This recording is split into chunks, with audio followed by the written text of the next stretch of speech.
नमस्कार, मी अमिता. तुम्ही पाहत आहात E6 टीव्ही मराठी. एक मोठी बातमी समोर येत आहे. मालवणमध्ये भाजप नेत्याच्या गाडीत रोकड आढळल्याने खळबळ उडाली आहे. शिंदे सेनेचे आमदार निलेश राणे यांनी मध्यरात्री मालवण पोलीस ठाण्यात धडक देत भाजपच्या देवगड तालुका अध्यक्षावर गंभीर आरोप केले आहेत. पिंपळपार येथे तपासणी दरम्यान एका कारमध्ये 1.5 लाख रुपये रोख आणि दारू आढळून आली आहे. ही गाडी भाजप देवगड तालुका अध्यक्ष महेश नारकर यांची असल्याची माहिती समोर आली आहे. या गाडीला नंबर प्लेट नव्हती. तसेच प्रचाराचा वेळ संपल्यानंतरही त्यात भाजपचा स्कार्फ आढळला. पोलिसांनी ही गाडी पकडल्यानंतर ती सोडून देण्याबाबत चर्चा सुरू होती, असा दावा निलेश राणे यांनी केला आहे.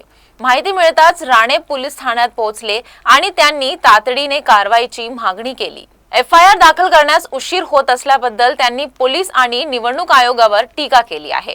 निवडणूक काळात पैशांचे वाटप सुरू असल्याचा आरोप करत राणे यांनी या प्रकरणी कठोर कारवाईची मागणी केली आहे. पुढील अपडेटसाठी पाहत रहा E6 टीव्ही मराठी.